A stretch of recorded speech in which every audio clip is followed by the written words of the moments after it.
সুপ্রভাত বন্ধুরা, শুরু করছি আজ চিন্তনের মুখ্য বার্তা। আজ 24 ফেব্রুয়ারি শনিবার।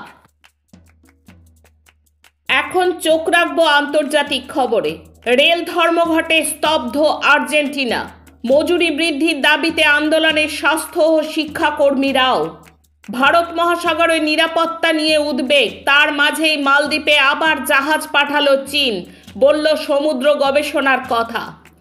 গাঁজা চাষ এবং নির্দিষ্ট পরিমাণে বাড়িতে রাখা বৈধ হলো জার্মানিতে। অর্থনৈতিক মন্দা এর কারণ বলে জানা যাচ্ছে। দেশের খবর, মোদী সরকারের কর্পোরেট তোষণ নীতির প্রতিবাদে মহারাষ্ট্রের নানান জেলায় বামপন্থী দলগুলোর বিশাল সমাবেশ।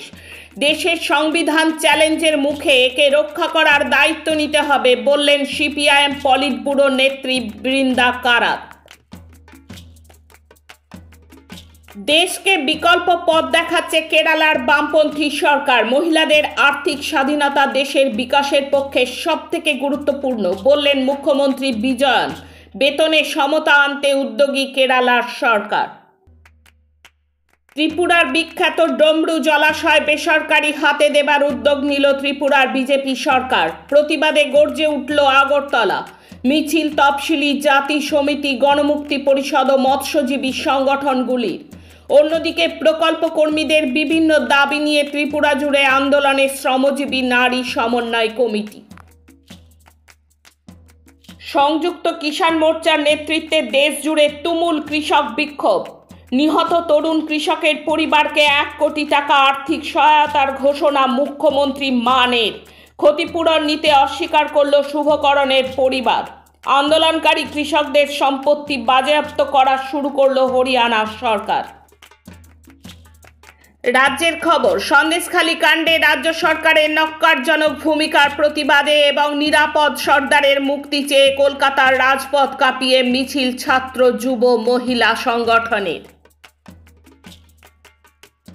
সন্দেশখালীর আগুন ছড়িয়ে পড়ল তেভাগার কাছারি বাড়িতেও। শেখ শাহজাহানের ঘনিষ্ঠ তৃণমূল সভাপতিকে মেরে গ্রাম ছাড়া করল গ্রামবাসীরা।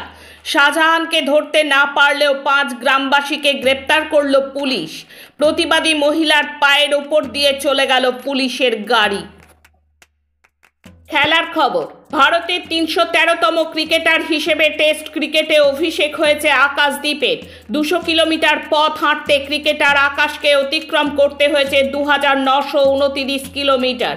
টেস্ট ক্যাপ তুলে দেওয়ার আগে বাংলার জোড়ে বোলারের এই সংগ্রামের কথা বলার সময় আবেগে ভাসলেন ভারতীয় দলের কোচ রাহুল দ্রাবিড়।